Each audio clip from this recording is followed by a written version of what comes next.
ഇത് മനോഹരമായ ഒരു തേയിലത്തോട്ടമാണ്. അത് കണ്ണൻദേവന്റെ തേയിലത്തോട്ടമാണ്. ഇത് കണ്ണൻദേവൻ. ഈ കണ്ണൻദേവന്റെ തേയിലത്തോട്ടം നല്ല മനോഹരമായ കണ്ണൻദേവന്റെ തേയിലത്തോട്ടം നല്ല മനോഹരമാണ്.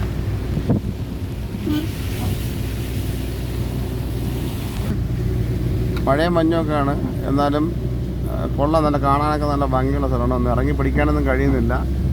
പിന്നെ ഇനി അടുത്ത പ്രാവശ്യം ഒന്ന് രാജമല പോകണം. രാജമല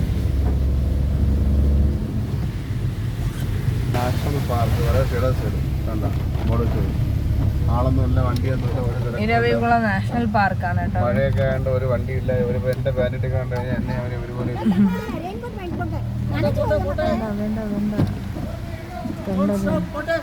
ഇതാണ് ഇരവികുളം നാഷണൽ പാർക്ക്. ഇവിടെ വേണ്ട ബിസ്ക്കറ്റ് ഒക്കെ വിൽക്കുന്നുണ്ട്.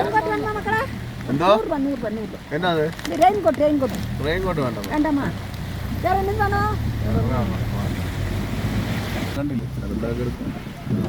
തേയില പറിക്കുന്ന കേട്ടോ മഴയത്ത്. ഒരു ഇങ്ങനെ തലയിൽ ഇതൊക്കെ വെച്ച് നല്ലോണം തേയില പറിക്കുകയാണേ.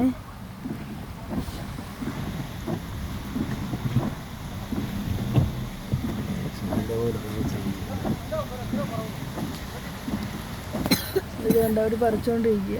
ചെറുതായിട്ട് കാണാം. ഇപ്പോൾ ഒരുവിധം വലിയ കുഴപ്പമില്ല. കണ്ട എൻ്റെ തേയില പറിച്ചുകൊണ്ടിരിക്കുകയാണ് കേട്ടോ. തേയില മിഷ്യൻ വെച്ച് നുള്ളയാണ്. ഇത് കണ്ണൻദേവൻ തേയില അല്ലേ? അത് ടാറ്റാ ടീ ആണ്. ടാറ്റാ ടീയുടെ കാണാം. അങ്ങനെ ഇരവികുളം നാഷണൽ പാർക്ക് കഴിഞ്ഞ് മറയൂരിലേക്ക് കയറണേ. രാജമല റോഡാണ്. ഇവിടെ നല്ല അടിപൊളിയാണ്. തേയിലത്തോട്ടത്തിൽ അടിപൊളിയാണ്.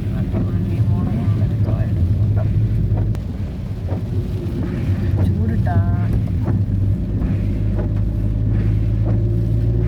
മൂടൽ മഞ്ഞും ഇത് കണ്ടോ. നല്ല നല്ല രസമുള്ളൊരു ഒഴുകിയും പാലരുവിയൊക്കെ ഉണ്ട്. ഇതൊക്കെ നല്ല കാണാനൊക്കെ ഉള്ളത്. നല്ല മഴയാണ്ട് ക്യാമറ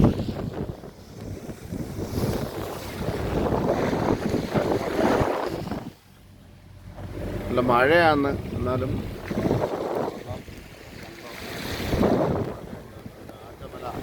രാജമലയാണ് കാണുന്നത്.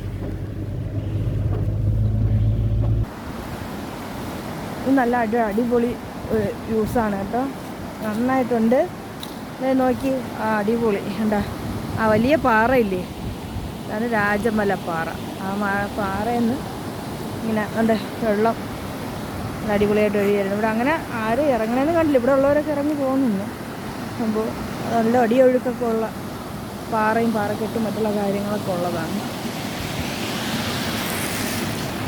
നല്ല അടിപൊളി ഒരു മലയിൽ നിന്ന് ഇങ്ങനെ വെള്ളച്ചാട്ടം പോലെ ഇങ്ങനെ ഒഴുകി വരുന്നുണ്ട്.